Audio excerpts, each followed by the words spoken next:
Hamlet, act first, scene first. आधी रात का वक्त है। डेनमार्क की एक सिटी एल्सिनॉर, इस शहर का किला। रात के वक्त गार्ड्स की बदली होती है।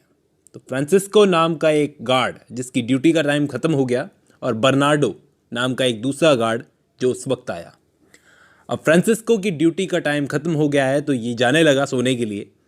तो ये बोला, भाई किसी को भेज तो दे, मैं अकेले यहाँ पर कैसे उसको झेलूंगा। तभी होरेशियो और एक और गार्ड वहां पर आ गए और वो वहां से चला गया। अब ये होरेशियो डेनमार्क के प्रिंस हैमलेट का दोस्त है। इसने ऐसे ही नींदों नींदों में गार्ड बर्नार्डो से पूछा, क्या आज फिर से देखा तुमने उसे? होरेशियो को अब तक भरोसा नहीं हो रहा था कि वाकई कोई ऐसी चीज हो सकती है। तभी दूसरा गार्ड बेरक्लस बोला, जनाब इसीलिए तो मैं आपको अपने साथ लाया हूं, आज आप खुद अपनी आंखों से देख लेना। दरअसल यहां पर बात हो रही है एक भूत की, जो अक्सर यहां पर 3 बार देखा गया है महल की दीवारों के आसपास। वो दोनों गार्ड बोले, जनाब हमें तो ना वो भूत एकदम हमारे राजा जैसा लग रहा है जिनकी अभी रिसेंटली डेथ हुई है। आप पढ़े लिखे हैं, शायद भूतों की लैंग्वेज भी आपको आती होगी। और ऐशियो बोला, ऐसा नहीं है, वैसे डर तो मुझे भी लग रहा है थोड़ा सा। तभी वो भूत सामने आया, फिर से सामने आया। वो यहां वहां मूव करने लगा और ऐशियो उस भूत को देखकर चिल्लाने लगा और गार्ड्स तो डर गए। क्या कर रहे हो जनाब, भूत नाराज हो जाएगा। भूत तो वहां से चला गया, लेकिन इन गार्ड्स ने देखा होरेशियो का चेहरा पीला पड़ चुका था। जनाब जनाब आप ठीक तो हैं? मैं हिल चुका हूं अंदर तक। जब तक मैंने अपनी इन 2 आंखों से इस भूत को नहीं देखा था तब तक मुझे भरोसा नहीं हो रहा था। वो भूत वाकई डेनमार्क के राजा जैसा दिखता था। हे भगवान, मुझे तो लग रहा है जैसे डेनमार्क में अब बहुत कुछ बुरा होने वाला है। गार्ड्स भी अब ज्यादा चौकन्ने हो गए थे, थोड़ा ज्यादा स्ट्रिक्टली रहने की जरूरत थी अब। होरेशियो सारे गार्ड से बोला कि हमें इस भूत को सीरियसली लेना होगा। तभी वो भूत फिर से सामने आया और होरेशियो की तरफ बढ़ने लगा। होरेशियो चिल्लाया, रुक जाओ, वहीं रुक जाओ। वो भूत रुक गया। होरेशियो बोला, भगवान के लिए हमें बताओ तुम यहां क्यों आए हो, क्या चाहिए तुम्हें? वो भूत फिर गायब हो गया। वो सारे चाहते थे कि वो भूत से कम्युनिकेट करें। होरेशियो गार्ड से बोला, चलो चलकर प्रिंस हैमलेट को बताते हैं कि हमने क्या देखा। अगर वो भूत राजा का ही हुआ तो डेफिनेटली वो अपने बेटे हैमलेट से जरूर बात करेंगे। सीन यहीं पर खत्म होता है। अब सीन 2। अब किले की दीवारों के अंदर क्या हो रहा है? किले की दीवारों के अंदर का सीन है, डेनमार्क का नया राजा बन चुका है क्लॉडियस। वो ही राजपाट के सारे काम देखता है। उसने डेनमार्क की रानी गर्ट्रुड से शादी कर ली है, जो पहले पुराने राजा की बीवी थी और हैमलेट की मां है। और ये क्लॉडियस है किंग का भाई, यानी कि हैमलेट का चाचा। यहां अभी कोर्ट में सब लोग मौजूद हैं। ये कोर्ट में सबके सामने रो रहा है कि इसके भाई की इतनी यंग एज में डेथ हो गई। फिर आंसू पोंछते हुए बोलता है कि जो हुआ सो हुआ। अब शायद भैया की आत्मा को भी इसी में शांति मिलेगी कि जो हुआ उसे भूलकर डेनमार्क के फ्यूचर के बारे में सोचा जाए। इसलिए मैं ये नहीं चाहता कि मेरी भाभी भी दुख में जिए। इसलिए मैंने उनसे शादी करके डेनमार्क की सारी जिम्मेदारी अपने सर पर ले ली है, अपने कंधों पर। मुझे मालूम है नॉर्वे का राजा बार बार हम पर आक्रमण करने की कोशिश कर रहा है, लेकिन वादा है आपसे, मैं डेनमार्क को इतना स्ट्रांग रखूंगा कि हमारा बाल भी बांका नहीं कर सकेगा कोई। अब इस चाचा क्लॉडियस ने पब्लिकली सबको यकीन दिलवा दिया कि डेनमार्क का इससे अच्छा राजा अभी इस वक्त कोई नहीं हो सकता। अगर कोई फॉरेन पावर डेनमार्क पर हमला करने की कोशिश भी करेगी तो ये एकदम तैयार है। अब इस चाचा क्लॉडियस का एक बड़ा खास आदमी है दोस्तों, पोलोनियस। नाम याद रखना, पोलोनियस। पोलोनियस का बेटा लियर्ट्स, जो राजा क्लॉडियस से अभी रिक्वेस्ट कर रहा है कि मुझे फ्रांस जाने की परमिशन दे दो। उसने दे दी परमिशन, जा भाई। और वो टालता भी नहीं है लियर्ट्स को कुछ भी करने के लिए। अब एंट्री होती है हमारे हीरो हैमलेट की, जिसने अब तक काले कपड़े पहने हुए हैं, शायद अपने बाप की मौत की गम में। शायद वो अब तक अपने फादर की डेथ के गम से बाहर नहीं आ सका है। क्लॉडियस बोला, बेटा हैमलेट, कब तक तुम ये गम में डूबे रहोगी? अरे मृत्यु तो इस संसार का सबसे बड़ा सच है, इसे कौन टाल सकता है? रोकर तो तुम नेचर के अगेंस्ट जा रहे हो बेटा। और ये क्या विटनबर्ग जाकर वापस पढ़ाई करने की रट लगा रखी है? यही डेनमार्क में रहो, कोर्ट का कामकाज संभालो। डेनमार्क को तुम्हारी बहुत जरूरत है बेटा।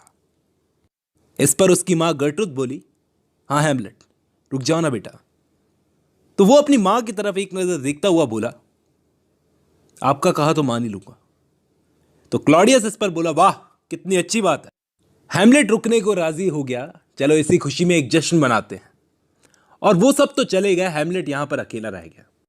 पता नहीं क्यों ये वहां पर खड़े खड़े सोचते सोचते रोने लगा कि पिताजी की डेथ को 2 महीने गुजर चुके हैं और लग रहा है जैसे जिंदगी बहुत वीरान सी हो गई है। उसे दुख तो इस बात का था कि उसकी माँ को इतनी क्या जल्दी थी कि वो थोड़ा वक्त रुक नहीं सकती थी, फिर से शादी कर ली। और इस वक्त वो कुछ बोल भी नहीं सकता क्योंकि मामला फैमिली का है, तो थोड़ा जुबान संभाल कर रखनी चाहिए। तभी इसके पास होरेशियो आया भागता हुआ गार्ड्स के साथ। आकर सारी बात बताई, हैमलेट मैंने कल रात तुम्हारे फादर का भूत देखा, एक भूत देखा जो तुम्हारे फादर जैसा दिख रहा था। 3 रातों से लगातार वो भूत किले के गार्ड्स को दिख रहा है। ये सुनते ही हैमलेट हक्का बक्का रह गया।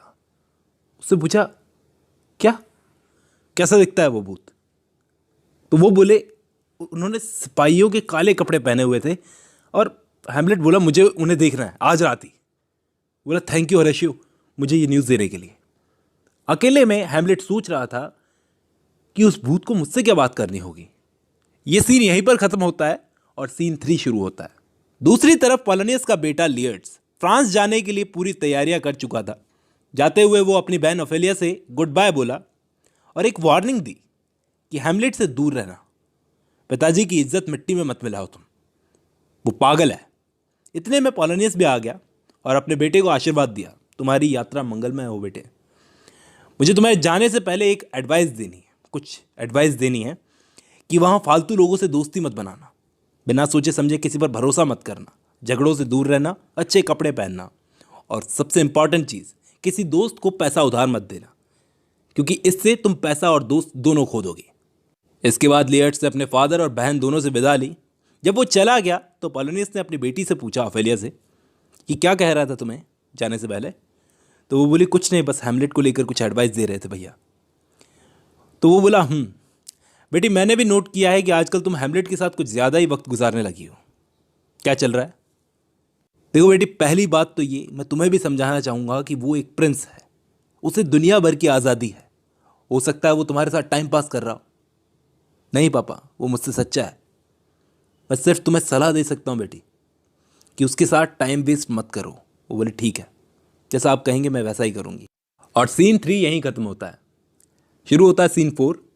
दूसरी तरफ हैमलेट, होरेशियो और बाकी सब गार्ड्स के साथ में सर्दी भरी शाम उस भूत का इंतजार कर रहा था, उस भूत के फिर से आने का इंतजार कर रहा था। तभी अचानक वो भूत फिर से सामने आया। होरेशियो बोला, हैमलेट वो आ गया, बात करो उससे। हैमलेट बोला कि क्या वाकई आप मेरे फादर के भूत हो? भूत बस इतना बोला कि मेरे पीछे आओ। सारे बोलने लगे, हैमलेट मत जाओ, बहुत रिस्क है।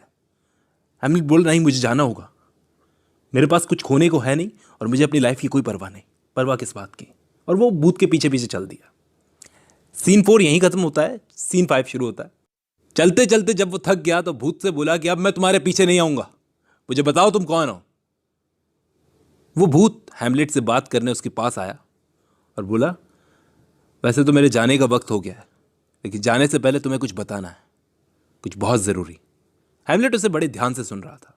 वो भूत बोला, मुझे चाहिए कि तुम बदला लो, जो मैं तुम्हें बताऊं उसके बाद वादा करो तुम बदला लोगे। हैमलेट बोला, पहले बताओ तो सही। तो वो बोला, मैं तुम्हारे पिता का भूत हूं, मेरी डेथ नहीं हुई थी बल्कि मुझे कॉन्स्पिरेसी करके मारा गया था। महल में सबको बताया गया कि मेरी डेथ सांप के काटने की वजह से हुई, जो कि झूठ है। बल्कि सच तो यह है कि जिस वक्त मैं गार्डन में सो रहा था उस वक्त एक सांप ने, इंसानी सांप ने मेरे कान में जहर डाल दिया। बहुत चालाकी से मेरा मर्डर किया गया था। कौन था वो? हैमलेट ने पूछा। वो भूत बोला, तुम्हारा चाचा क्लॉडियस। तो मुझसे मेरी मौत का बदला लेना हैमलेट। इतना बोलकर वो भूत गायब हो गया। उस भूत ने हैमलेट को जो भी बताया वो बहुत शॉकिंग था। और इसी सीन के साथ एक्ट 1 खत्म होता है। बाकी की कहानी हम डिस्कस करेंगे एक्ट 2 में। Hamlet act 2 scene 1। ये सीन शुरू होता है पोलोनियस से, जो अपने एक नौकर को फ्रांस भेजता है कि जाकर पता कर मेरा बेटा लियर्ट्स फ्रांस में कर क्या रहा है। उसे ये भनक तक नहीं लगनी चाहिए कि मैंने तुम्हें भेजा है। बड़ी चालाकी से पता करना कि उसकी संगत कैसी है, कहीं शराबी और जुआरियों के साथ उठने बैठने तो नहीं लगा है। ये बड़ा अजीब सा बाप है। जैसे इसका नौकर यहाँ से गया तभी इसकी बेटी ओफेलिया यहाँ पर आई। पता नहीं क्यों वो डरी हुई सी थी, उसका चेहरा पीला सा पड़ा हुआ था। पोलोनियस से पूछा, क्या हुआ बेटी? वो बोली, पता नहीं पिताजी, मैं अभी जब अपने कमरे में अकेली थी, सिलाई कर रही थी, तभी हैमलेट आया। अजीब सी हरकतें कर रहा था पापा। उसने अपने कपड़े उतारते ही मुझे कमर से पकड़ लिया। फिर अचानक गहरी सांस लेकर छोड़ दिया, मुझे घूरता हुआ वहाँ से चला गया। मुझे तो डर लग रहा है कहीं वो मुझसे प्यार में पागल तो नहीं हो गया। इस पर पोलोनियस बोला, चल बेटी क्लॉडियस के पास चलते हैं, लेकिन मुझे ये बता तूने कुछ ऐसा तो नहीं किया था जिससे हैमलेट गुस्सा हो जाए। तो वो बोली, आप ही ने तो मुझसे कहा था, मुझे एडवाइस दी थी कुछ दिनों पहले कि हैमलेट से दूर रहो। और अब इस पोलोनियस को अफसोस हो रहा है कि इसने गलती कर दी।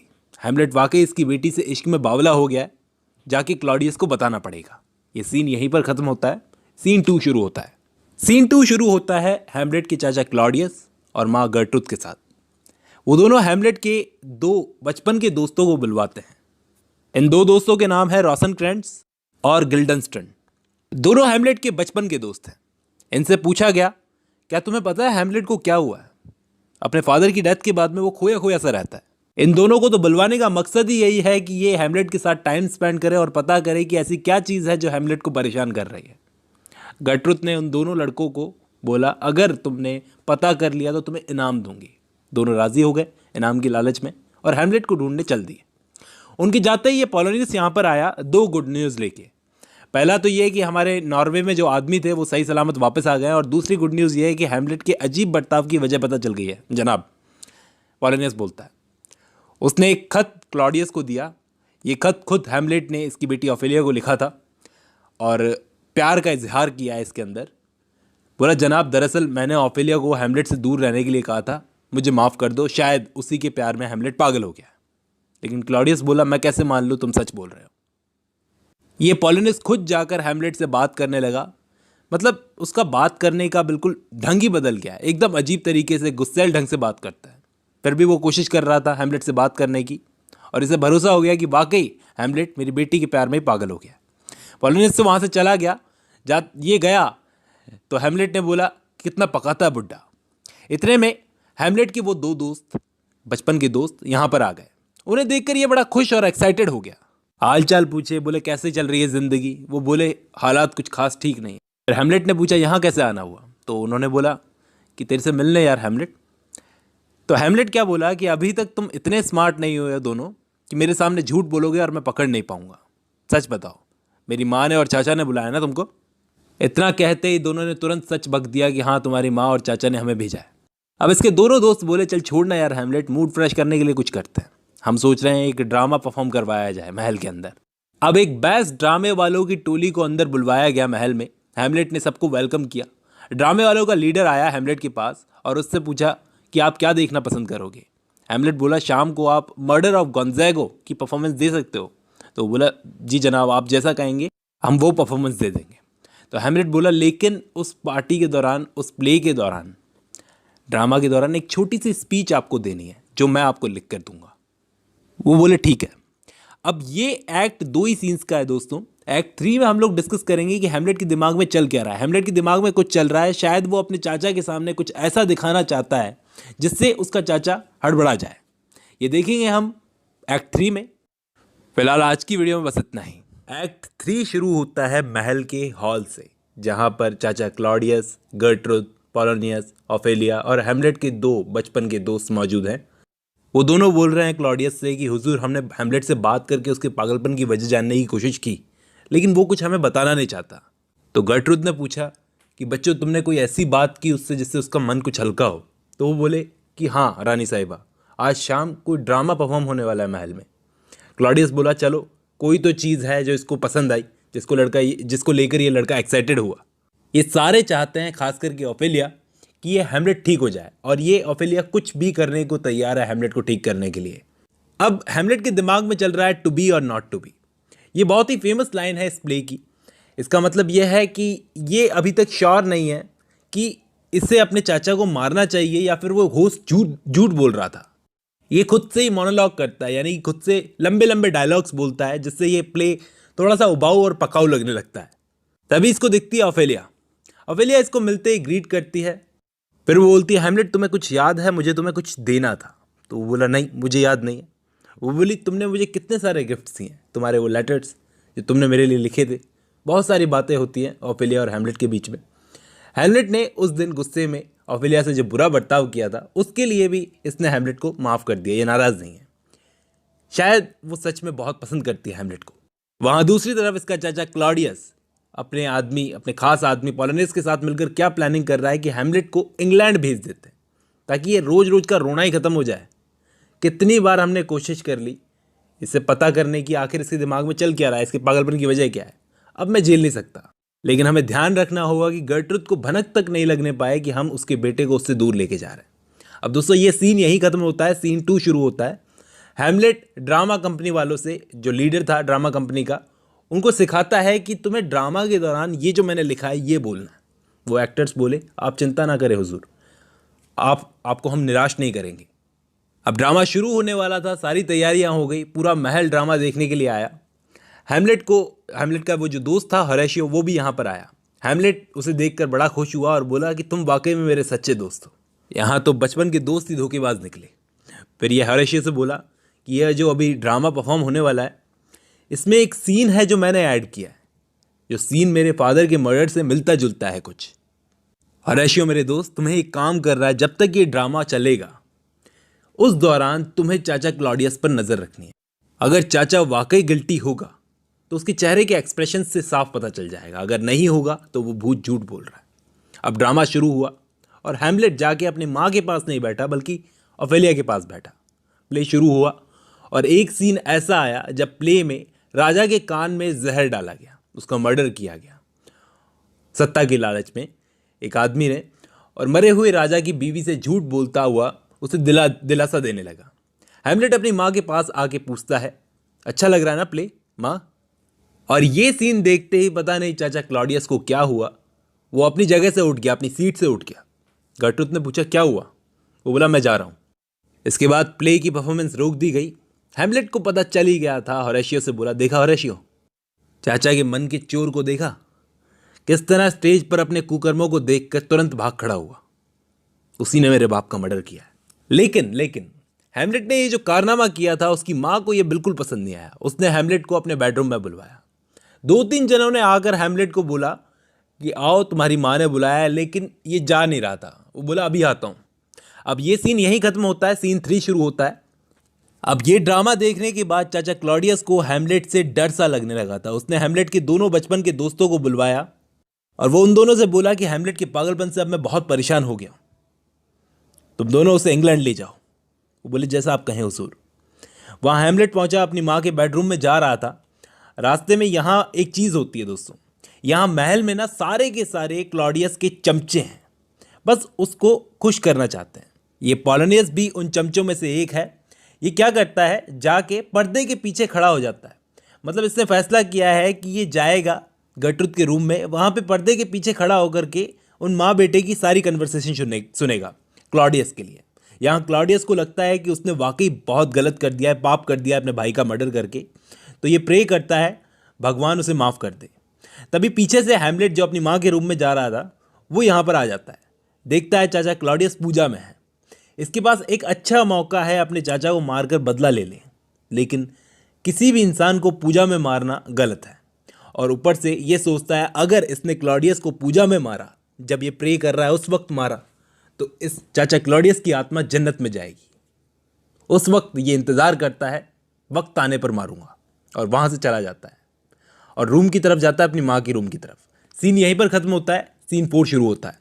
सीन 4 शुरू होता है जब हैमलेट अपनी माँ से मिलने आता है उसके बेडरूम में और पूछता है मुझे यहाँ क्यों बुलाया। वो बोली हैमलेट तुम्हें हुआ क्या है, तुम्हें पता है तुमने अपने फादर को नाराज़ कर दिया।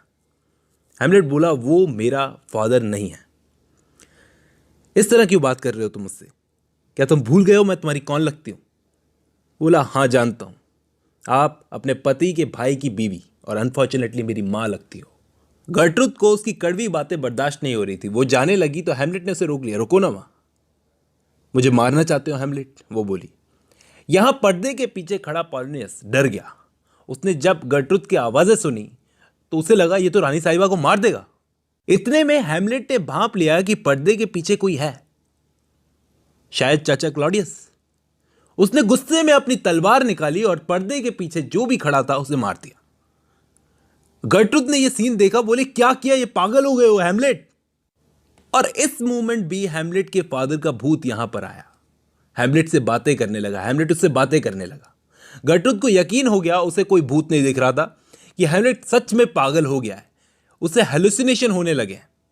और अब तो शायद हैमलेट को सचमुच पागल घोषित कर देने में ही भलाई थी, क्योंकि इसने जो मर्डर कर दिया है, जल्द से जल्द इसे यहां से भगाना पड़ेगा डेनमार्क से, नहीं तो हैमलेट की जान पर बनाएगी।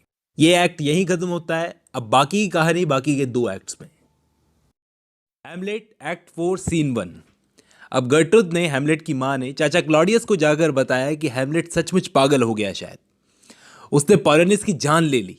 तो ये सुनकर क्लॉडियस बोला, ये लड़का तो सबके लिए खतरा बनता जा रहा है। क्लॉडियस गर्ट्रूड से बोला, चिंता मत करो, मैं कुछ नहीं होने दूंगा उसे। कल सुबह की पहली किरण के साथ ही उसे इंग्लैंड के लिए रवाना कर दूंगा, उसके 2 बचपन के दोस्तों के साथ में। उसके दोनों बचपन के दोस्तों को बुलाया गया, ऑर्डर दिया गया कि हैमलेट को ढूंढो और पोलोनियस की बॉडी को ठिकाने लगाओ। अब दोस्तों मैं आपको बता दूं, ये गर्ट्रूड ही बीच में आ रही है कि हैमलेट क्लॉडियस को नहीं मार पा रहा और क्लॉडियस हैमलेट को नहीं मार पा रहा। सीन 2 शुरू होता है जब पोलोनियस की डेड बॉडी को ठिकाने लगा दिया है हैमलेट ने। हैमलेट ने ही लगाया था ठिकाने, और इसके दोनों दोस्त, बचपन के दोस्त, आकर इससे बार बार पूछने लगे कि बॉडी कहाँ है, बॉडी कहाँ है, बॉडी कहाँ है, बताओ। लेकिन इसने नहीं बताया। इसके दोनों दोस्त इसको पकड़ने के लिए इसके पीछे पीछे भागने लगे। ये सीन यही खत्म होता है। सीन 3 शुरू होता है। सीन 3 शुरू होता है। क्लॉडियस ने अपने सारे एडवाइजर्स को बोल दिया है कि हैमलेट का एल्सिनोर में रहना खतरे से खाली नहीं है। डेनमार्क की जनता उससे प्यार करती है और हम डायरेक्ट कुछ नहीं कर सकते, बल्कि हैमलेट को इंग्लैंड भेजना होगा। तभी क्लॉडियस के पास खबर आई कि हैमलेट नहीं बता रहा है कि उसने पोलोनियस की बॉडी को कहाँ छुपाया है। चाचा क्लॉडियस के ऑर्डर पर हैमलेट को खींचकर अंदर लाया गया। फिर क्लॉडियस ने डायरेक्टली उससे पूछा कि बॉडी कहाँ है, सीधे सीधे बता दो। हैमलेट बोला, वो तो खा रहा है। तो क्लॉडियस ने पूछा, क्या खा रहा है? खा नहीं रहा है, बल्कि उसकी बॉडी को खा लिया गया है। क्लॉडियस अब बहुत गुस्सा हो गया था हैमलेट के इन रोज रोज के तानों से, रोज रोज की ये उल्टी सीधी बातों से। जब हैमलेट ने उससे बोला कि पोलोनियस को तो मैं जन्नत में भेज आया हूं, क्लॉडियस ने अपने सारे आदमी लगा दिए पोलोनियस की बॉडी को ढूंढने के लिए और तुरंत हैमलेट को इंग्लैंड के लिए रवाना कर दिया। एक्चुअली इसने क्या सोचा है कि हैमलेट को इंग्लैंड भिजवाकर इंग्लैंड के राजा को एक खत लिखेगा।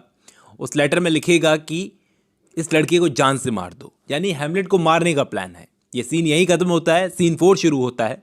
वहाँ नॉर्वे का राजा डेनमार्क पर आक्रमण करने को एकदम तैयार था। अपने 20,000 लोगों की सेना लेकर, आर्मी लेकर वो डेनमार्क की तरफ बढ़ रहा था। सीन 4 में यही है। सीन 5 शुरू होता है। अब गर्ट्रूड से ओफेलिया मिलने आई, लेकिन गर्ट्रूड उससे मिलना नहीं चाहती थी।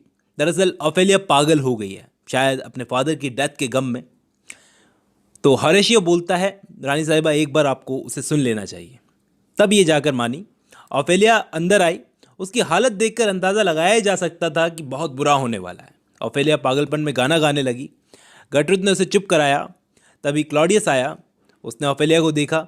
ओफेलिया बोली, ओफेलिया पता क्या बोलती है यहाँ पर? बोलती है, we know what we are but know not what we may be. Claudius समझ गया कि बाप की मौत के दुख से ये लड़की मानसिक संतुलन खो बैठी है, पागल हो गई है। ओफेलिया ने कसम खा ली कि सब कुछ बताऊंगी, मेरे भाई को आने दो, लियर्ट्स को, उसको सब कुछ बताऊंगी। और वो वहां से चली गई। क्लॉडियस होरेशियो से बोला, इस लड़की पर नजर रखो, ये जहां भी जाती है इस पर नजर रखो। होरेशियो गया तो क्लॉडियस गर्ट्रूड से बोला कि मैंने हैमलेट को इंग्लैंड भेज दिया है, अभी चिंता करने की जरूरत नहीं है। तभी अचानक बाहर से एक बहुत तेज आवाज आती है, बहुत ही तेज। एक मैसेंजर अंदर आकर क्लॉडियस को बताता है कि हुजूर लियर्ट्स आया है अपने बाप की मौत का बदला लेने। उसके साथ डेनमार्क के लोगों का सपोर्ट भी है। तभी अचानक एक और आवाज़ होती है, शायद लियर्ट्स मेन दरवाज़ा तोड़कर अंदर घुसा है। लियर्ट्स अंदर आया क्लॉडियस से मिलने। उसकी आंखें अपने फादर के मर्डरर को ढूंढ रही थी, यानी कि हैमलेट को ढूंढ रही थी। तो क्लॉडियस बोला, मैंने तुम्हारे फादर को नहीं मारा, तुम चिंता मत करो, तुम्हें जस्टिस मिलेगा। पोलोनियस बहुत इनोसेंट आदमी था, उसकी जो डेथ हुई है उसका मुझे भी गम है। जिसने भी तुम्हारे इनोसेंट फादर को मारा है उसे सज़ा मिलेगी, लेकिन इसके लिए तुम उनको मत मारो जो तुम्हारे दोस्त हैं। मैं भी उतना ही दुखी हूं जितने कि तुम। ये सीन यहीं पर खत्म होता है दोस्तों। सीन 6 शुरू होता है। वहां खबर मिलती है होरेशियो को कि हैमलेट इंग्लैंड पहुंचा ही नहीं, बल्कि बीच में ही वो भाग निकला है।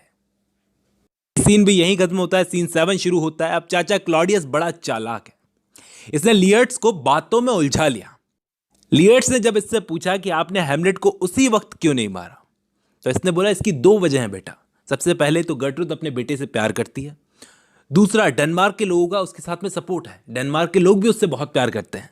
मैं उस वक्त उसे नहीं मार सकता था। तो लियर्ट्स बोला, मुझे तो उससे बदला चाहिए। और तभी जब ये दोनों बातें कर रहे थे तो मौके पर खबर आई कि हैमलेट भाग निकला है। हैमलेट इंग्लैंड पहुंचा ही नहीं, बल्कि वापस डेनमार्क आ रहा है। लियट्स बोला वापस आने दो उसे, मैं उससे बदला लूंगा। क्लॉडियस बोला मैं तुम्हारी मदद कर सकता हूं बदला लेने में, ऐसे पागलपन में बदला लेने से कुछ नहीं मिलेगा, मुझे भी हैमलेट से छुटकारा चाहिए। लियट्स बोला तो आप जैसा बोलेंगे मैं करूंगा। तो क्लॉडियस बोला कि देखो तुम बेवकूफ़ी करोगे, अगर हैमलेट वापस आए तो तुरंत उस पर लपक पड़ो, जैसे ही हैमलेट वापस आए तो तुरंत उस पर लपक मत पड़ना। नहीं, डेनमार्क के लोग तुम्हें मार देंगे, बल्कि उसे डुअल के लिए ललचाना। 1-to-1 एक लड़ाई करते हैं, डुअल के दौरान, प्रैक्टिस के दौरान ही उसे मार देना, ऐसा लगना चाहिए जैसे एक्सीडेंटली उसका मर्डर हो गया। मतलब इंटेंशनली उसे मत मारना, नहीं तो डेनमार्क के लोग तुम्हें मार देंगे। प्लान अच्छा था, लियट्स को अच्छा लगा, लियट्स रेडी हो गया। लेकिन लियट्स बोला कि मेरी तलवार पर जहर लगना चाहिए, जहर लगने से वो मर ही जाना चाहिए। ठीक है। तभी अचानक एक और सैड न्यूज आती है यहां पर कि ऑफेलिया, लियट्स की बहन ऑफेलिया, पानी में डूबने की वजह से उसकी डेथ हो गई है। अब ये साफ नहीं हुआ इस प्ले के अंदर कि ये एक्सीडेंटली मरी है या फिर इसने सुसाइड कर लिया है। और ये एक्ट भी यहीं पर खत्म होता है दोस्तों। बाकी आगे की कहानी हम देखेंगे लास्ट एक्ट में। अब इस 5वें एक्ट में कहानी का क्लाइमैक्स आ गया है। एक्ट शुरू होता है कुछ कब्र खोदने वालों से, जो सिटी के बाहर कब्र खोदने का काम करते हैं। एक कब्र खोदने वाला दूसरे कब्र खोदने वाले से पूछता है, भाई उस लड़की ने तो आत्महत्या की है, तो भी उसे क्रिश्चियन रीति रिवाजों के साथ क्यों दफनाया जा रहा है? दूसरा बोला, भाई पता नहीं, और वैसे भी पता नहीं है कि उसने आत्महत्या की है या एक्सीडेंटली डूबकर मरी है। अगर आत्महत्या की भी होगी तो भी नोबल फैमिली से थी भाई। तो पहला कब्र खोदने वाला बोला, हाँ देख लो कितना भेदभाव किया जाता है। तो कब्र खोदते खोदते दोनों जने जीवन मरण की बातें करने लगे। तभी वहां हैमलेट अपने दोस्त होरेशियो के साथ आता है, देखता है कब्र खोदने वाले कब्र खोदते खोदते गाना गा रहे हैं। वहां पर एक स्कल, एक खोपड़ी की हड्डी निकली। हैमलेट ने उस स्कल को देखा, उसने पूछा किसकी खोपड़ी है ये, किसी पॉलिटिशियन की है, लॉयर की है या किसी दरबारी की? उस खोपड़ी को देखते हुए इसे बड़ा दुख हुआ कि मौत, गौर से सुनना, मौत किस तरह हमसे सब कुछ चुरा लेती है, सब मिटा देती है, जो कुछ इंसान के पास में होता है, जो कुछ उसने अचीव किया होता है। हैमलेट ने कब्र खोदने वाले से पूछा, तुम लोग किसकी कब्र खोद रहे हो? तो एक बोला, अपनी खुद की, और हंसने लगा। हैमलेट बोला, सीरियसली बताओ, आदमी की या औरत की? वो फिर से शब्दों के साथ खेलने लगा। हैमलेट थोड़ा सा इरिटेट हो गया। उसने पूछा, एक बॉडी को जमीन में खत्म होने में कितना टाइम लग जाता होगा? वो बोला, 8 से 9 साल। तो आप लोगों को पता है ये खोपड़ी किसकी है? हैमलेट ने पूछा। उन्होंने कहा, ये एक रॉयल आदमी यॉरिक की है। हैमलेट ने खोपड़ी को उठाकर ठीक से देखा, ये वही आदमी था जो हैमलेट को बचपन में हंसाता था, एंटरटेन करता था, यॉरिक। और आज उसकी स्कल उसके हाथ में थी। उसे बड़ा दुख हुआ कि कितने बड़े बड़े ड्रामे करते हैं हम अपनी लाइफ में, जबकि हमारा असली घर तो ये कब्र है, ये मिट्टी है। ये सब बातें इनमें हो रही थी, तभी हैमलेट और होरेशियो क्या देखते हैं, सामने से बहुत सारे लोग आ रहे थे ऑफेलिया को दफनाने, जो कि ताबूत में बंद थी। ये दोनों छुप गए और देखने लगे। हैमलेट को अभी तक पता नहीं था कि ऑफेलिया मर चुकी है। हैमलेट ने देखा भीड़ में ऑफेलिया का भाई लियट्स भी मौजूद था। उसके लिए ये पल बहुत शॉकिंग था। हैमलेट को अंदाजा हो चुका था कि ऑफेलिया की ही डेथ हुई है। उससे रहा नहीं गया, वो जो छुपा हुआ था वो रोता हुआ बाहर आया और बाहर आकर कब्र में कूद पड़ा। कब्र, ये सीन था जब हैमलेट और ऑफेलिया का भाई लियट्स दोनों ऑफेलिया की कब्र में थे। लियट्स अपना गुस्सा हैमलेट पर निकालने लगा, वहीं कब्र में दोनों की फाइट हो गई। दोनों ने फाइट करना शुरू कर दी। सबने उन्हें रोकने की कोशिश की। वहां पर क्लॉडियस, गर्ट्रूड वगैरह सब मौजूद थे। अलग करवाया दोनों को। हैमलेट बोला, मैं अपनी आखिरी सांस तक तुमसे लड़ सकता हूं। गौर से सुनना, उसने क्या बोला कि मैं अपनी आखिरी सांस तक तुमसे लड़ सकता हूं लियट्स, क्योंकि मैं ऑफेलिया से प्यार करता था और मेरा प्यार तुम जैसे 40,000 भाइयों से बहुत बढ़कर है। ये सीन खत्म होता है जब सब लोग हैमलेट के पागलपन को देख रहे थे। क्लॉडियस ने लियट्स को शांत करवाया कि तुम शांत रहो, मैं तुम्हें पूरा मौका दूंगा, तुम हैमलेट से बदला ले सको। ये सीन यहीं खत्म होता है और इस प्ले का आखिरी सीन शुरू होता है। Act 5 scene 2। हैमलेट अपने दोस्त होरेशियो को पूरी कहानी बताता है कि वो क्यों और कैसे इंग्लैंड जाते जाते रास्ते में भाग आया। उसने पूरी स्टोरी होरेशियो को बताई कि इंग्लैंड पहुंचने से पहले ही वो क्यों शिप से भाग निकला। क्योंकि चाचा क्लॉडियस ने मुझे इंग्लैंड भेजकर मारने का प्लान बनाया था। मैंने उन दोनों के पास चाचा का लिखा हुआ एक लेटर देख लिया था। मैंने जब वो लेटर देख लिया तो मैंने एक नकली लेटर लिखा चाचा की हैंडराइटिंग में। उसमें इंग्लैंड के राजा को लिखा कि इन दोनों को मार दो, और मैं वहां से भाग निकला। होरेशियो हैरान हो गया कि हैमलेट तू इतना शातिर और चालाक कैसे हो गया। हैमलेट बोला कि अब मैंने पक्का फैसला कर लिया उस आदमी को मारने का जिसने मेरे फादर का मर्डर किया और मेरी माँ को वैश्या बनाया और मुझसे मेरा हक, मेरा क्राउन छीन लिया। तभी इसके चाचा ने हैमलेट और लियर्ड्स के बीच में एक फाइट का ऑफर भेजा हैमलेट को, और हैमलेट ने वो फाइट का ऑफर मान लिया। अब शुरू होती है हैमलेट और लियर्ड्स के बीच में फाइट। दोनों ने लड़ने से पहले एक बार हाथ मिलाया। उस वक्त हैमलेट ने लियर्ड्स से माफी मांगी कि जो भी दर्द मैंने तुम्हें और तुम्हारी फैमिली को दिया है उसके लिए मुझे माफ कर दो, और उन दोनों की लड़ाई शुरू हुई। पहले राउंड में हैमलेट ने लियर्ड्स को हिट किया। उस दौरान चाचा क्लॉडियस ने हैमलेट को जहर भरी शराब पीने का ऑफर दिया, मतलब कितना उतावला हो रहा है अपने भतीजे को मारने के लिए, लेकिन उसने नहीं पी। सेकेंड राउंड में भी हैमलेट ने लियर्ड्स को फिर से हिट किया, और उस दौरान हैमलेट की माँ यानी कि गर्ट्रूड एक्साइटेड होकर वो जो ड्रिंक हैमलेट के लिए रखी हुई थी जहर भरी, वो पी गई। जहर भरी वाइन पी गई। क्लॉडियस उसे रोक तक नहीं सका, और तीसरा राउंड शुरू हुआ। अब की बार हैमलेट ने उसे ललकारा, और अब की बार लियर्ड्स ने हैमलेट को उस जहर भरी तलवार से हिट किया। अचानक गर्ट्रूड गिर गई और सब डर गए। सारे के सारे रानी साहिबा को देखने के लिए भागे। गर्ट्रूड समझ गई थी कि वाइन में जहर था। उसने हैमलेट को मना किया कि जहर वाली वाइन मत पीना, उस वाइन में जहर है। लियर्ड्स की भी अब डेथ हो चुकी थी, और गर्ट्रूड भी इतना बोलने के बाद मर गई। तभी हैमलेट को मौका मिला। उसने मौका देखकर वो जहर भरी तलवार अपने चाचा क्लॉडियस के अंदर डाल दी और बदला ले लिया। मरते मरते लियर्ड्स बोला कि क्लॉडियस को वो मिल गया जो वो डिजर्व करता था, और हैमलेट मैंने तुम्हें माफ किया। इसके कुछ ही पलों बाद हैमलेट भी गिरकर मर गया, और जाते जाते कहानी के सारे कैरेक्टर्स मर गए। सिर्फ एक इंसान को छोड़कर, वो था हैमलेट का दोस्त होरेशियो, जिसे पूरी कहानी पता थी। वो पूरी कहानी का गवाह था। उसने सारी कहानी अपनी आंखों के सामने देखी थी। जब सारे के सारे मर जाते हैं तभी नॉर्वे का राजा यहाँ पर आता है, नॉर्वे का प्रिंस, जो कि यहाँ पर लड़ने आया था। लेकिन ये सारा खूनी सीन देखकर वो शॉक हो गया। बड़ा दुख होता है उसे प्रिंस हैमलेट की डेथ पर। ऐसा लग रहा था एंड मोमेंट तक भी उसके मन में वाकई प्रिंस हैमलेट के लिए बहुत सम्मान